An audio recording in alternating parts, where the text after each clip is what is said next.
what I found to be even more beneficial is connecting with the insurance companies who have someone who's going to be there for 3, 6, 9, 12 months. I consider this like the Section 8 of furnished housing, because the rents, maybe I shouldn't use the word guaranteed when we have a lawyer on here, but I consider the rent as guaranteed as possible through these insurance companies, these longer term contracts, and they pay so much money. It's crazy.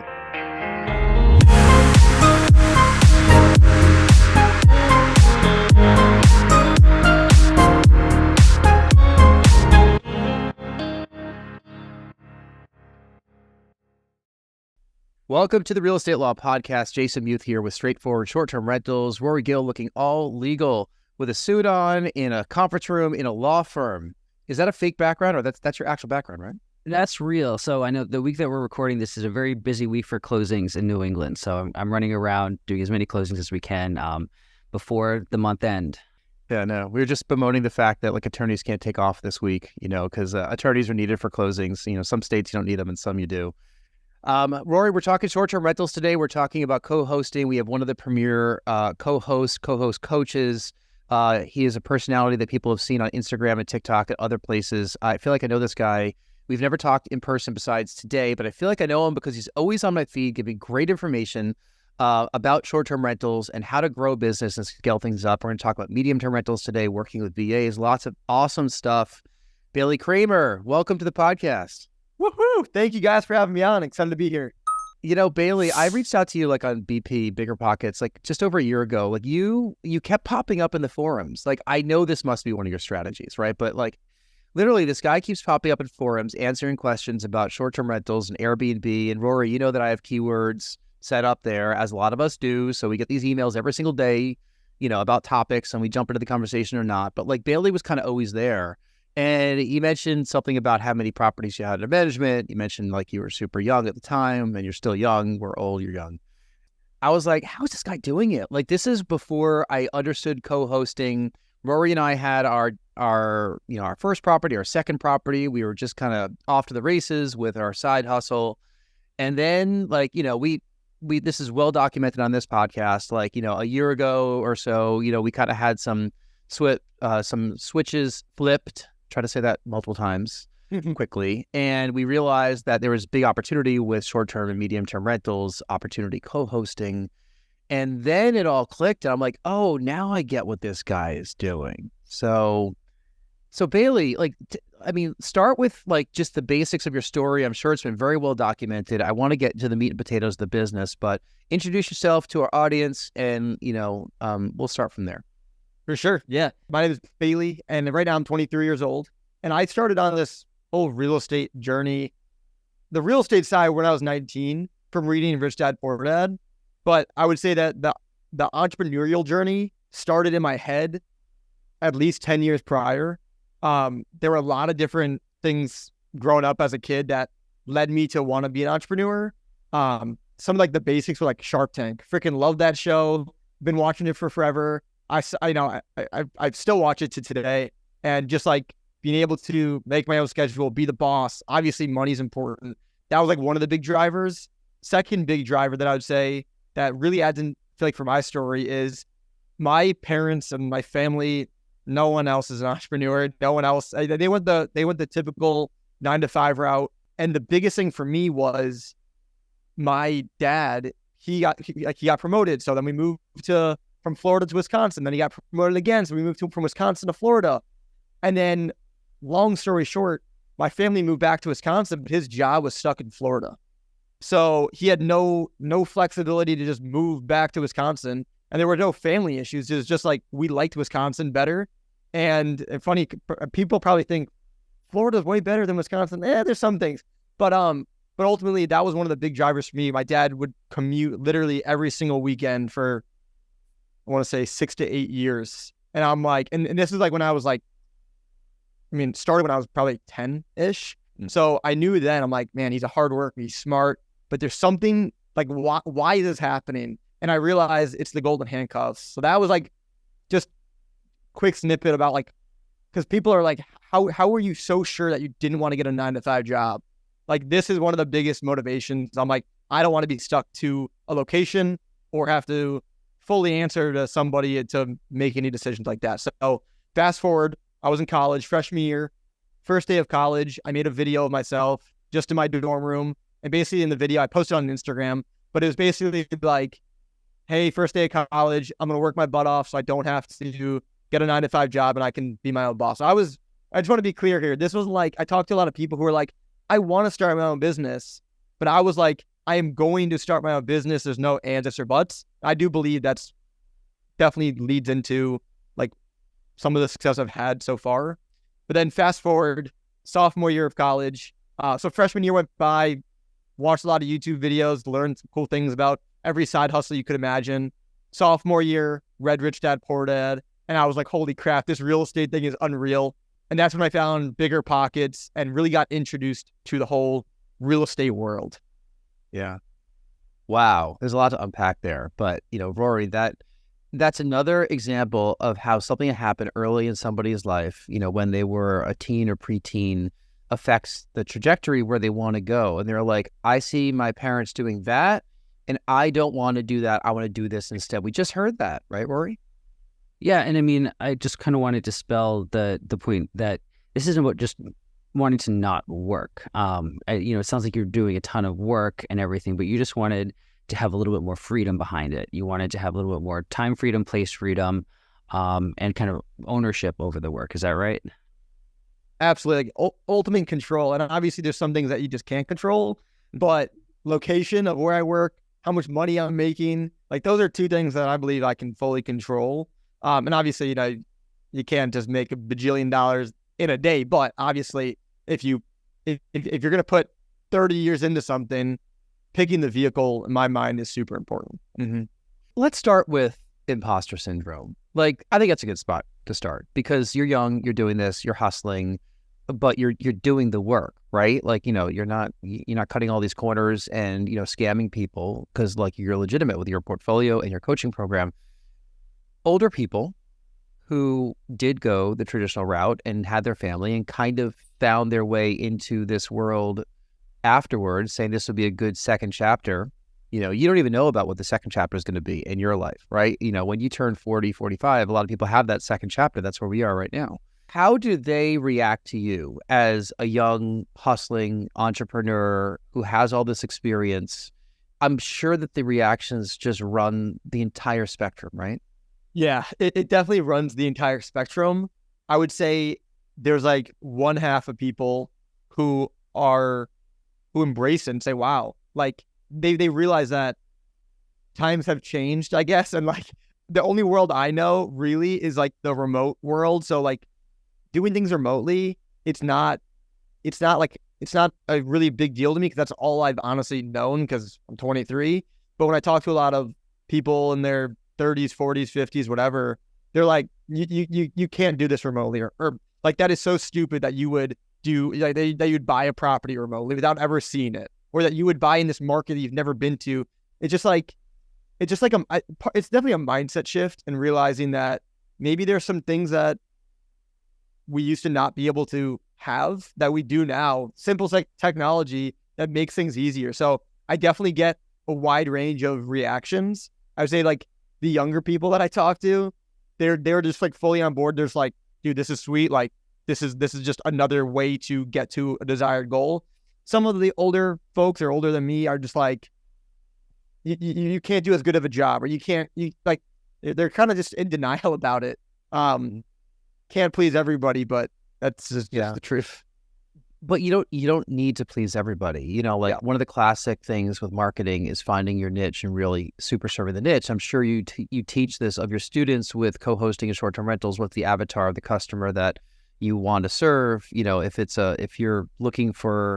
If you're an owner, do you want vacationers? Do you want medium-term rental people? Do you want insurance claims? Do you want people traveling for work? If you are a co-host, what types of clients do you want? Do you want people in vacation markets? Do you want people in urban markets? Do you want people that are going to use their property a lot or not? I mean, like finding your persona is important, and we can get into your coaching program a little bit, during this conversation. I'm guessing you have kind of the gambit of people in the program, but, if you were to choose to super serve people in their 20s and 30s, millennials, Gen Z, whatever, that's not a bad thing to do. It's like, then you super serve them, and then you become somebody that really can nurture those folks as someone with that wisdom. You're talking to someone right now. I'm well into my 40s. Rory is hanging on his 30s. By the time this comes out, he'll still be hanging on, but not that much longer. And you're in your 20s. And, what I've learned with age is, Bailey, I feel like I'm your age. I feel like I'm younger than you, and you won't know that feeling until you're my age. And you'll say, man, I feel like that 23-year-old guy again. I don't feel any different from you. You look at me as like the old guy, but like we don't feel different from you, like, because we remember all that stuff in our lives. And, I went to a great college, went into the media business afterward, even though I was supposed to go into the medical field, didn't do that. And I found my way into the real estate world, like 7 years ago, right? As the side hustle. Now it's the full-time thing. And we all have our own journeys. But I remember what it was like to be working in your 20s and 30s and 40s. And everything you're describing is not what I was taught. And that might be one of the, things that are difficult for people in their 40s to understand when they're learning from a coach like yourself. For sure. And I've definitely seen, like, with the younger people that I coach, like in their 19-year-old, 20, 21, 22, 23, 24, I've just seen, instead of them questioning the things I tell them, they just do it. Like, and it's like, it is crazy to see. I'm not saying that no one in their 30s or 40s comes in like that, but just to generalize my experience with helping different age demographics, the younger people, they don't question it because it's just like, they just get the idea of it. Whereas there's always a little bit of a resistance with the people that are in their 30s, 40s, 50s. And I'm like, all right, I can continue to explain and give you like the reasons and stuff, but the only thing that's going to get you the results is by doing it. And that's what I've seen with younger folks. Asking questions is good.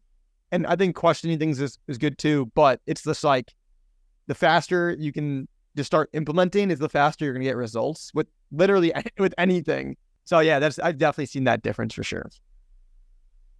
Rory, see, the problem is we know too much, right? Yes, 100%. We know too much because we're older, and it gets in our heads, and we're probably more risk averse than someone, early on starting out. Like, what's the worst that could happen when you're 20, 21 and you screw up? You just do it again, right?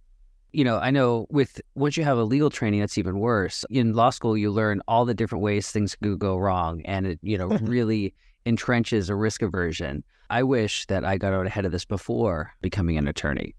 You'll love this, Bailey. I mean, like, Rory and I have so many sub-2 conversations. Like, he's like, I just don't understand how this is actually like legal. Like, how are these due on sale clauses not being enacted by these banks? And, Rory, as the legal trainee, runs to all of the job of an attorney, right? Like, I've worked in big corporations. Their job is to not get that corporation sued. Okay. Limit liability. That's what and like, they were always a buzzkill. Like, I was on the sales side. I was a sales manager. Like, we just went head to head with our attorneys. Because like, what do you mean we can't do this? They give you the list of reasons why not. And in sales, you don't like taking no for an answer. Like, you like figuring out what is the pain point and solving it. And when you get a no, you try to rephrase the question, or you try to ask it, in a way that you're going to get that yes. And man, like, the attorneys, they just shut it down. Like, the good attorneys that are entrepreneur focused, and we have actually had them on this podcast. Nick Troxel out of Colorado, that was a great interview that we had. And he is an entrepreneur, works with businesses, and he wants to protect the business, but he also said he wants to give them a way that they might be able to push forward as well. I think that, like, a lot of attorneys take the easy way out and they say, here's the long list of reasons you can't do this thing. Case closed, don't email me again, right? But Bailey, you don't want to hear that. I mean, you're hustling, you're doing all these different creative financing deals. You're coaching people on how to find those properties and maybe not lay money out, and then how to co-host them afterward. So you're navigating this in a very non-traditional way from how we've all been trained our whole lives, right? Totally. That's what it's all about, going the non-traditional path. So tell us about your co-hosting business. Like, when did you launch this? How are things going? What are a couple things you've learned along the way? Totally. So to go back to the story I was sharing before of like reading Rich Dad Poor Dad sophomore year of college, that's when like the real estate light bulb went off, and I was like, okay, this is the business I'm starting, real estate. And then I realized after listening to Bigger Pockets, a million different ways I can go. So the short story of this whole thing is I looked at every avenue, flipping, you name it. And I decided I'm going to go into buying apartment complexes. That's my first site. And it's funny, I don't do any of that now, but that was like my first site that I wanted to go. So again, long story short, I ended up joining like a mastermind group. It wasn't really a coaching program. It's more like a group of like-minded people for apartments. And I just started learning, networking. Like I call it like practicing. I was doing the motions. I just wasn't getting anywhere. Like I was underwriting deals, talking to brokers, the whole thing. Long story short, met somebody in that group who also wanted to get into apartment complexes, but he was kind of going through the same thing I wasn't really getting any progress. And this was a couple months, and anything in real estate's a long game. So I just want to be clear with that. I'm not like, no one should be looking for like a get rich in a couple months. But my goal, going back to it, was I want to be able to finish college, having enough money coming in so I don't have to get a job. And for me, and I think for a lot of people, like $4,000 to $5,000 a month as a baseline, that will do it for most people. At least it would for me. So about a year after I registered that port ad, so I was in this mastermind group for about 6 to 9 months at this point. I made the switch to single family, partnered up with this guy who had experience, but neither of us had money, credit, or any of that stuff. So what we did is we started doing the cold calling route. We started, that was really a cold calling and texting. We ended up doing 2 fix and flip deals. We did 2 long-term rental deals, and then we bought those. I don't remember the exact sum. One of them was cash. We raised from the people in the mastermind group for the money on that one. We did a seller financing. We did a subject to. So I kind of just like I did a wholesale deal. So I was quickly learning all these different strategies from these different properties. The last 2 properties, so 6 total that I bought with this guy, was 2 Airbnbs. So long story short of how I actually got into the co-hosting side was we had these 2 Airbnbs up and running. And I was the one who's operating, doing the Airbnb, the messaging, handling everything, the pricing. And then I was entering into my senior year of college. So at this point, I was making I made probably 20,000-ish roughly from the fix and flips, but then dumped some of that into the long-term rentals. So at this point, I still didn't have much money, like $5,000-$10,000. And then the short-term rentals were making me a couple $100. The Airbnbs, we weren't doing distribution since they were partner on them. So I was really making like $2,000-ish a month. It wasn't like crazy, but I was like, okay, I've got about 9 to 12 months to get up to 5,000, and then I don't have to get a 9-to-5 job. That was it. So I started posting about my real estate journey from the moment I found BiggerPockets and just sharing what I was learning. So I was doing that as I bought properties too. And then someone actually messaged me on Instagram, funny enough. It was like a friend of a friend, and said, hey, I know someone who needs a co-host for their property. Do you want to do it? And at this point, again, I had 2 Airbnbs up and running. I said, sure. I took over this guy's Airbnb, and the very first, it was already, by the way, this guy, he bought the Airbnb.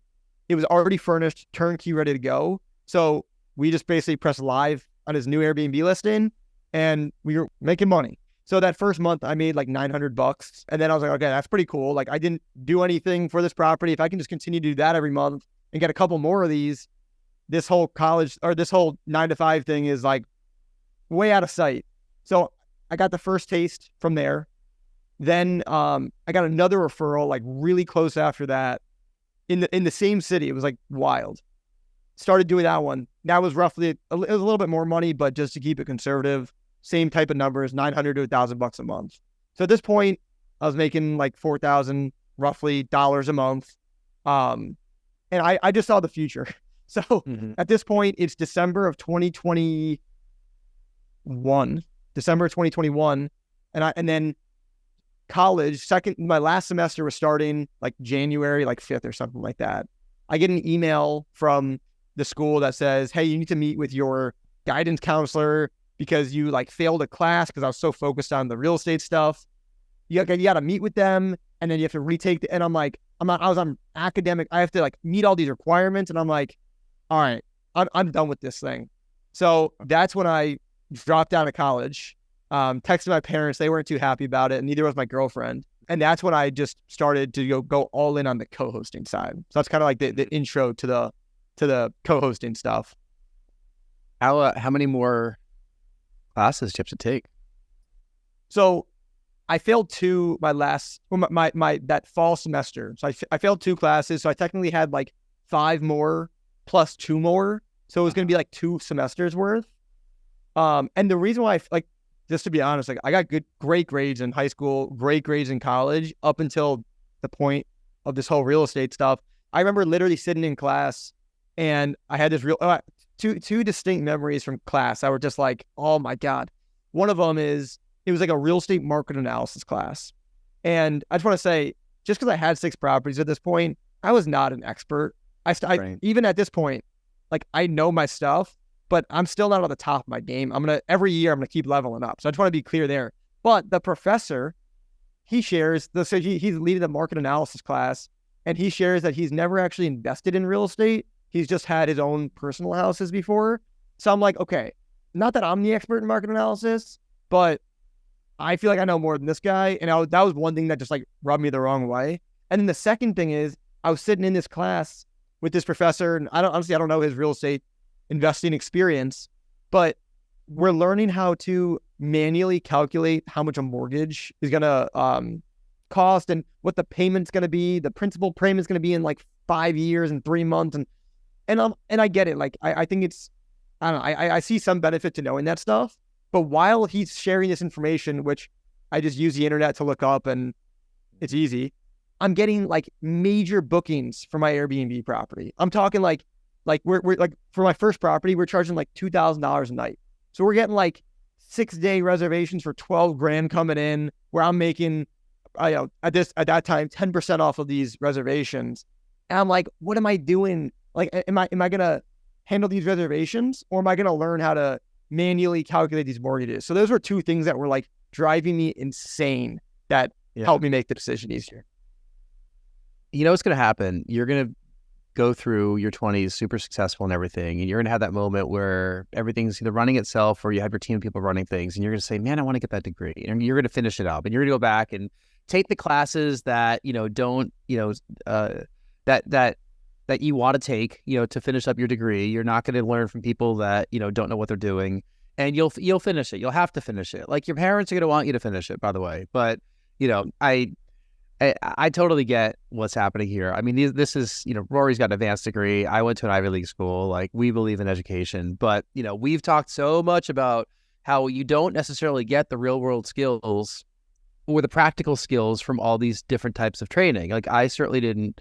I mean, this is a long time ago that I went to school, but like a lot of the things you've talked about, that wasn't taught where I went. And, Rory's been to law school, and Rory and I, how much do we talk about how they don't talk sales in law school, right? They teach you how to be a lawyer. I mean, it's actually kind of amazing, and I will give them credit. In the 12 years since I've graduated, I've heard that they've become a little bit more entrepreneurial, but they used to, as part of the curriculum, as part of their KPIs, their key performance indicators, they would try to dissuade people from going out and starting their own practices, starting their own firms, being entrepreneurial, because if you joined a firm or, got a government job, that helped with your their statistics in terms of people who are hired for work. But I think some of it has become a little bit more entrepreneurial. But, all the professionals, dentists need to learn how to run a dentist office. Attorneys need to learn how to run a law practice. But that's the piece of education that's missing, which seems like it's a core part of the job. Sure. So Bailey, you transitioned from, student doing this stuff on the side to full-time co-host, investor.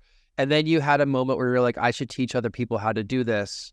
I want to ask, like, what was that inflection point where suddenly you were like, okay, I know my stuff. I need to impart this upon other people. Like, was it your idea, or did people just keep asking you the same questions? You're like, I can make money on this.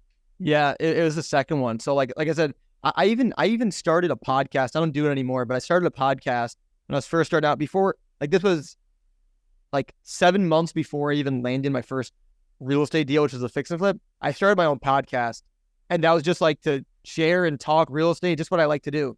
So the same thing happened on social media. I've just been doing it for fun, honestly. I find it entertaining, and I like sharing what I'm learning, and people find it interesting too. So the same thing happened with the coasting side. People were like, dude, how are you doing this? Can you teach me? And where it started out was like, yeah, let's hop on a phone call, man. Let's get it going. So I would just start talking to people on the phone, just sharing what I've learned and helping people get started. And then I'd get more questions. I'm like, let me just make this into a documented process. And I did the same thing when I started my podcast. So many people ask me, dude, how do you start a podcast? I took a couple days or whatever, made a podcast course. I was like $20. It wasn't even, it wasn't strictly about the money, but I like helping people. It's fun talking about it. Let me just make it in a structure that's just organized for everybody. So that's how it started with like, just helping people over the phone. I'm like, all right, let me document some of these things.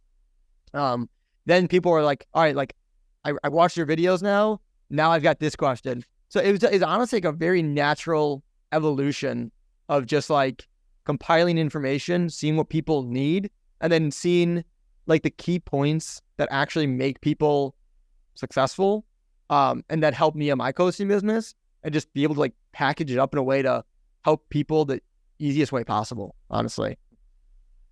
I get so many questions now about short-term rentals and podcasting, those two things specifically. And, you know, I've spent the past year rebranding because I worked in the media for 25 plus years in various capacities. Some people had no idea what I did.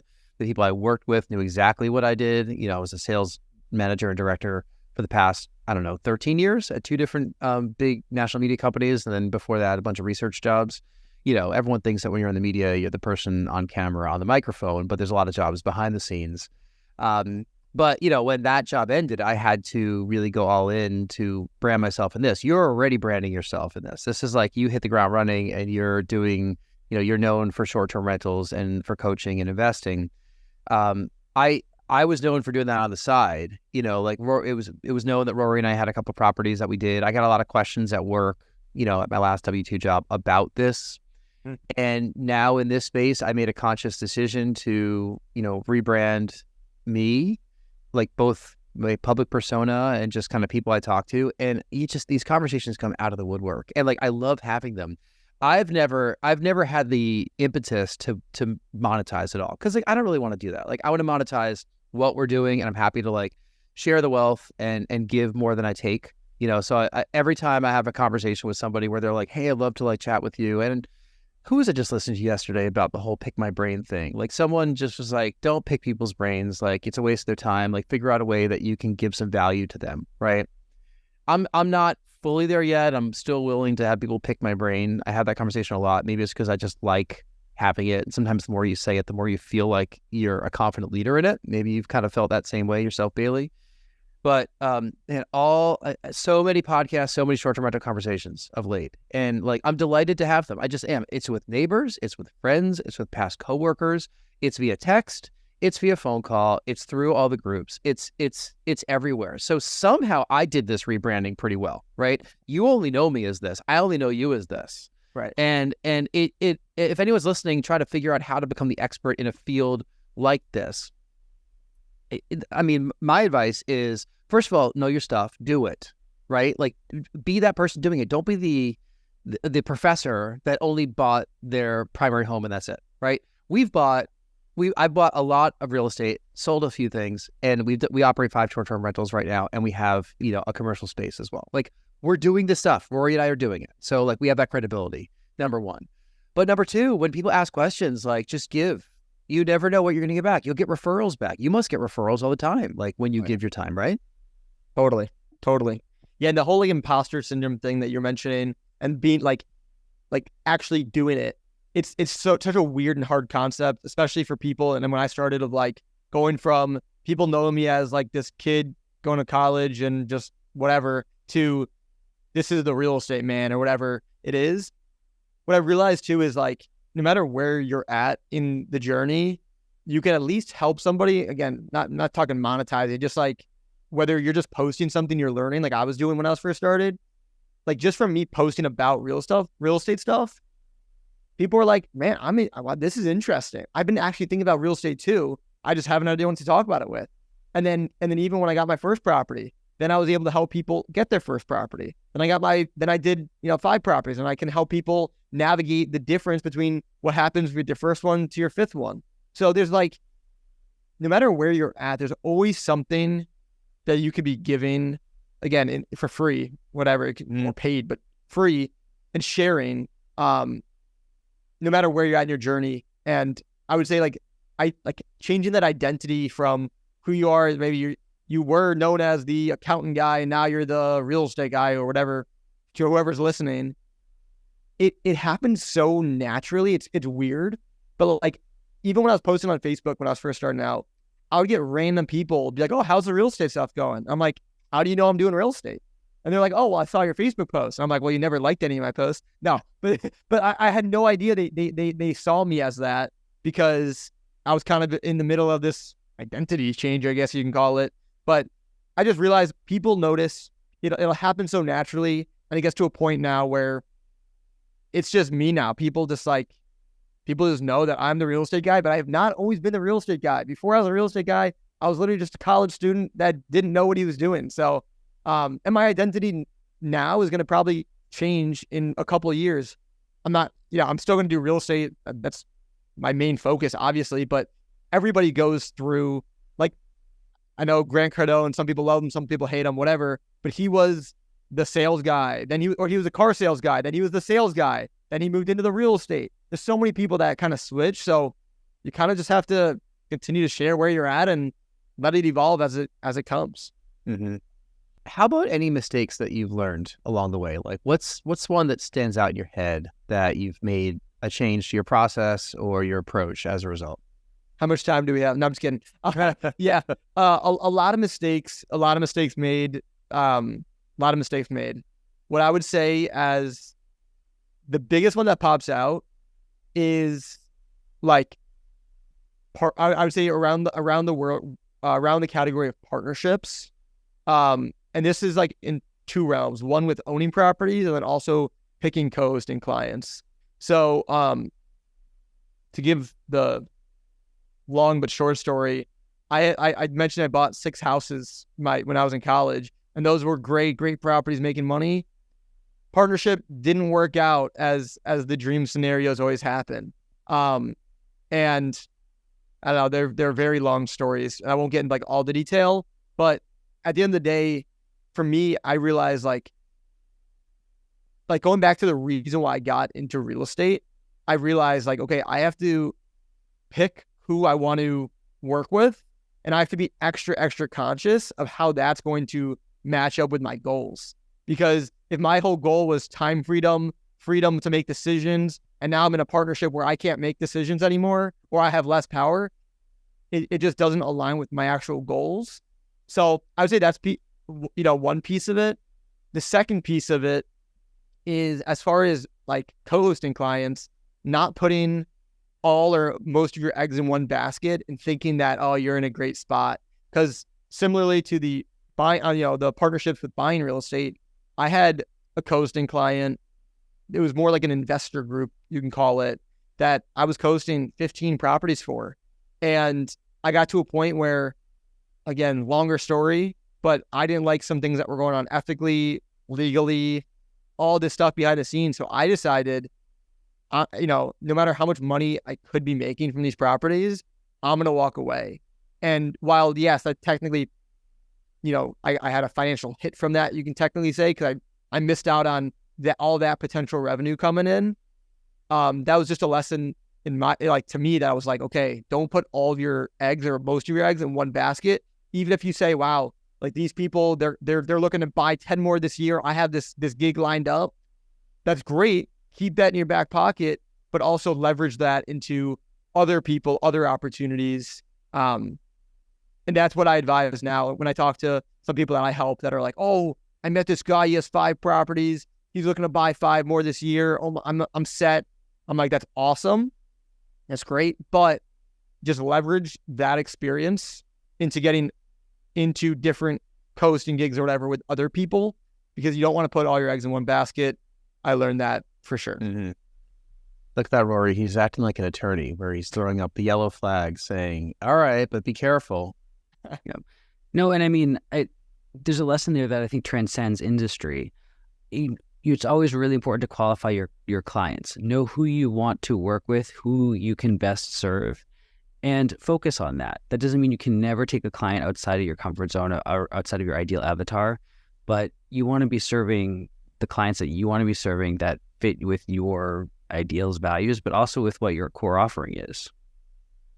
Totally. As we start to wrap up, I want to talk about medium-term rentals because before we hit record, Bailey said to us he's like all in on it right now. So like, what does that mean? Talk about why you're all in on MTRs. Yes, midterm rentals. Probably my favorite topic this second.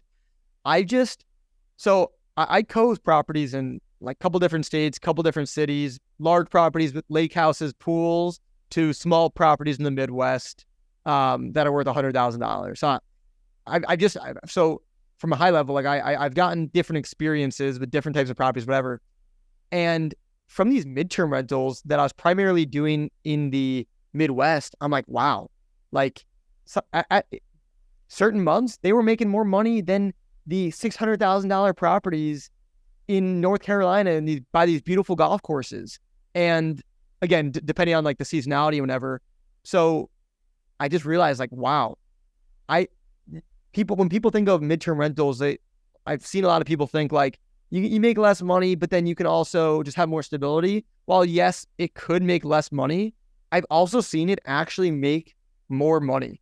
I just got a awesome midterm rental booking in the city of North Carolina. And it's like $8,000 a month right now. If we didn't get that booking, the property, and it's because it's getting into the off season now, the property would probably make between $3,000 and $5,000, like booking up the weekends. So the thing that gets me so jazzed up about it is just it makes more money and it's less work when you have the person in place. So it's like, to me, it's like the best of both worlds.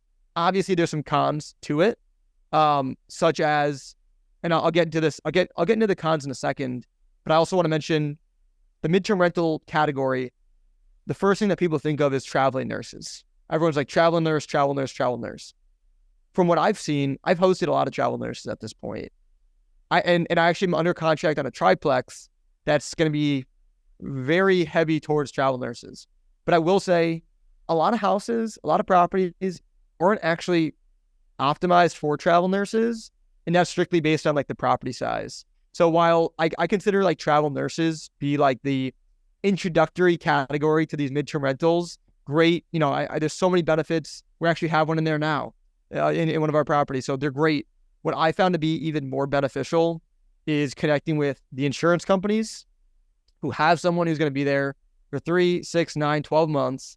I consider this like the Section 8 of furnished housing, because the rents, maybe I shouldn't use the word guaranteed when we have a lawyer on here, but I consider the rent as guaranteed as possible through these insurance companies, these longer term contracts, and they pay so much money. It's crazy. So that's kind of just a snippet of it, of why I'm so jazzed up about it.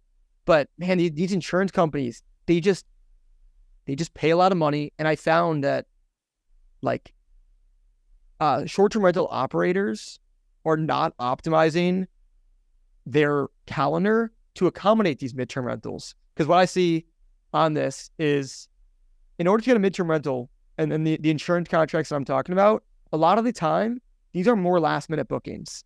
You're not going to get an insurance company, from my experience, that's going to reach out to you and say, hey, we need a house in 3 months, or we need a house in 2 months, or we need a house in a month.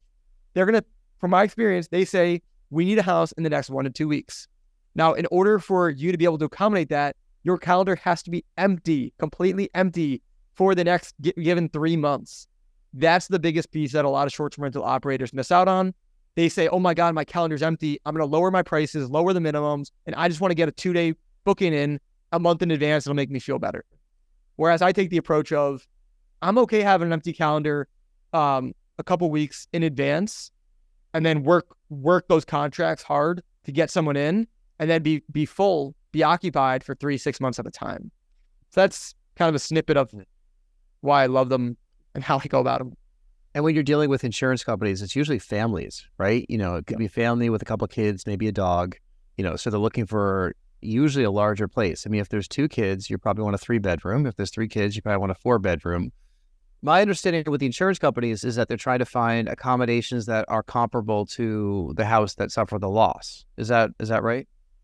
Yeah, for sure. Because with the insurance contracts, this is one of the downsides. The people have to actually like choose your house. Because if there's multiple options, they're going to go to your house. They're going to do a walkthrough.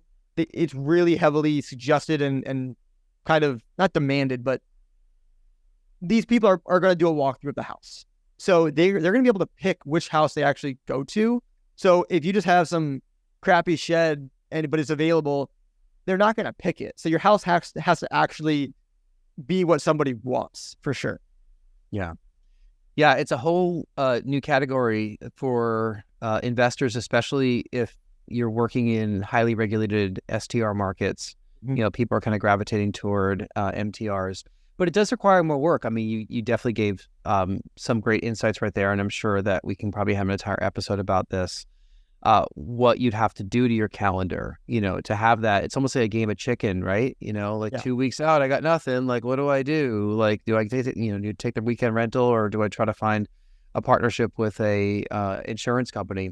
Do you find it, and before I get to the final couple questions, one last question about this. Do you find it difficult to form partnerships with the insurance companies? Like, do you have any recommendations as to who people should reach out to? Like, I know that like ALE Solutions, I think, is one of them. Like, are there others that you've had success with? Totally. So yeah, with these companies, I mean, first and foremost, like, just be on Furnish Finder. I don't get paid from them by saying that, but like, some of the contacts that I've made starting out were from Furnish Finder. The way that I got into this, to the midterm, was completely out of luck, completely lucky. Someone reached out to me on Furnish Finder. So like, start there. And again, you can get lucky that way. But yeah, a couple companies I'm actually pulling up, because what I do now is, now that I've collected all these email addresses, I do email blasts to them saying, hey, I have a property available. Do you have anything? And I'm starting to do that on a weekly basis now. But yeah, so ALE Solutions is I'd say the best one, the one I've worked with the most. And then here we go, United Corporate Housing, UnitedCorporateHousing.com. That's another one. And then CRSTH, it stands for, honestly, I don't know what it stands for, but CRSTH.com. That's another one that I'm working with right now, that rent one of my properties. So yeah, you go on their website, you can register your property on there, and then I honestly haven't figured out a way to find their contact information. I haven't honestly looked without them reaching out to me. So I would say, if you're on Furnish Finder and they reach out, pick up your phone, call them, go on their website, register your property on their website. It's completely free, and look on their website for contact info. Pick up the phone and figure out who you can talk to at those companies, and stay on them on a weekly basis. Because last thing I'll note on this is, I had someone reach out to me on Furnish Finder. This was like literally a week or two ago. And she said, hey, is your property available? I call her up. Hey, unfortunately, our property's not available. How long have you been looking for? She says, I've been looking for 3 weeks. I said, and you're just reaching out to me now, like on Furnish Finder? What's taking you so long? She said, oh, what we typically do is we look at our own database first. So what I'm saying to like register your property on the websites, she's like, that's where we look first. And I said, am I on the database? Because I know I was, because I registered. And she's like, let me check. Oh, yeah, you are. I'm like, okay, well, you should have reached out to me. But moral of the story is, that's why I'm being proactive now. And every single week, I'm making it my task to reach out to them. Do you have anything? Do you have anything? Do you have anything? Because people are lazy. I get lazy sometimes too. So they're humans. It's not like some robot that's going to match you up. It does take more work and more work on your end than just sitting back on Airbnb and getting a booking. You got to go out and hunt for these. But once you hunt and you do it successfully, now I've got them reaching out to me. Hey, by the way, do you have anybody over in this area? Do you have a property here? And when they hear Indiana, because that's where a lot of my properties are, they think of me, and then they reach out to me first. So what do they say? Is it open mouths get fed? Is that the phrase? I don't know. Makes sense. Yeah, it's facts. Look at all this value, like 45 minutes into a podcast. If you're still listening to this, and look at all those, I hope you took notes. If you're looking for, medium-term rental places that aren't doing that, it's like on my list to do, like right now. It's just been on the list, and I think I'm going to go do that after we hit the end record button on this. Rory, final questions before we get to our final 3 for Bailey. Let's hop to the final questions. All right. Bailey, we ask these questions of all the guests that come on the podcast as a way to wrap things up and just to get to know you a little bit better. First one, if you can get on stage for half an hour and talk about any subject in the world with zero preparation, what would that be? Oh, wow. That's a tough one. I mean, definitely real estate. I could talk about midterm rentals for a long time. Anything in like the real estate space, buying and renting short-term rentals. I could talk about that. Or also just, I'm very passionate, and I like to hold myself. I have to feel like I have to hold myself back from talking about the importance of like being your own boss, taking a quote unquote risk of starting your own business. I could literally give lectures on that. Those are probably two things. And if you haven't already, you probably will. That'll be your TED Talk. Second question, you might have asked this one already early on in the podcast, but the second question is, tell us something that happened early in your life or career that impacts the way that you're working today. Yeah, I definitely like sharing the story about my dad, and kind of how he had to work. I would definitely say that's the biggest, like out of everything, that is number one. I also will say though, on the flip side, because I know everyone has a unique story. Everyone comes in from a different place, and I don't want to make it sound like a sob story by any means. I also, from my dad, from that experience, I did also see the flip side of hard work. Like my dad was working super hard. He made good money. And with that money, we had a boat. We were able to take vacation. So I do want to say, like it was definitely two sides of the coin that I learned. I want the good from that I saw him do with like making the money, having the cool stuff, but on the flip side, not having to be stuck. And so just taking the best of both worlds. Mm-hmm. So there's two sides to every story, and I don't want it to be a soft story. Yeah, no, totally. I mean, like a lot of those traveling jobs, especially for people that are regional managers or salespeople, they're on the road a lot, but they're doing pretty well. I mean, like unless you're a circus performer and, or a backstage hand at something else, it's a noble job, but probably not making a ton of money. Yeah, absolutely. I'm not surprised that, it sounds like you had a good upbringing, but, it's the time freedom that you witnessed and said, I'm not doing that in my life. Final question. Tell us something that you're listening to or watching or reading these days. Anything in the world. Yeah, I'm actually just started. I'm in the middle of one. I'm not really sure how I'm liking it so far, so I'm not going to promote it just yet. But what I'm excited to read, and I've started to do some digging on it, is Alex Hormozy's new book, $100 Million Leads, all about lead generation. Again, it literally applies to any business, especially midterm rentals. Like I'm talking about reaching out to these people. But Alex Hormozy's $100 Million Leads is a book that I'm waiting for in the mail. He kind of released some there's audiobook and some free stuff before then, but that's something I'm reading right now, learning a lot about, and just how to, again, this applies so perfectly to the Airbnb stuff of how to get more people to come to you too for like renting your property on the short-term side and also for the midterm rentals. I'm like looking at my Audible. Like I actually think I read that book. Like this is one of the few times, Rory, that I think I actually read a book that was brought up. I definitely read something by Alex. I think he read $100 Million Offers. Oh, not the new one. All right. So he just came out with a new one called $100 Million Lead. Did not have the lead. All right. Yeah. So that's his brand, the $100 million thing. So, okay. Yeah. Excellent. Well, you can find Bailey all over social media, and we'll put all the links to all the different ways to find you in the show notes for this episode. But if somebody were to get your attention and say, hey, Bailey, I want to talk to you, what's the easiest way to do that? Easiest way, Instagram. I know you said you'll leave the link below. Just look at my name on Instagram. You'll find me right there. Shoot me a DM. That's one of the ways that I got started too, of like just reaching out to people from podcasts, from Bigger Pockets forums, you name it. So highly encourage people to do that. Not only just to me, but anyone that you listen to on a podcast, you're like, this sounds somewhat interesting. I can maybe learn something. Reach out to whoever, and I leave that door open for you guys, for me as well. That's actually interesting that you mentioned Instagram as the way. I mean, like I tend to respond more to Instagram people that kind of slide in the DMs, especially in relation to LinkedIn. Like I'm just getting so much LinkedIn spam these days. It's just wild. But yeah, it's a good way to get your attention. So awesome. Rory, where can people get a hold of you? If you just go to rorygill.com, you'll see all the different ways you can get in touch with me and all the different ways I can help you out. All right. And if you want to reach out to me, Jason at nexthometitletown.com will get you right into my inbox. If you want to be a guest on the podcast, you have questions for Bailey, myself, Rory, you can also slide into our DMs if you want to. It's the Real Estate Law Podcast on Instagram. We have a pretty active account, and you should follow us if you're not doing that already. You should also give us a 5-star review if you have not done that yet on iTunes. We appreciate all those. We love your comments. And we love the fact that you've made it this far in the podcast. And I hope that you learned a couple things. Rory, thank you so much for all your time today. And Bailey, thanks for being such a great guest. We could probably go another 3 hours if we wanted to. So we definitely will have you back. Awesome. Thank you, guys. Thank you.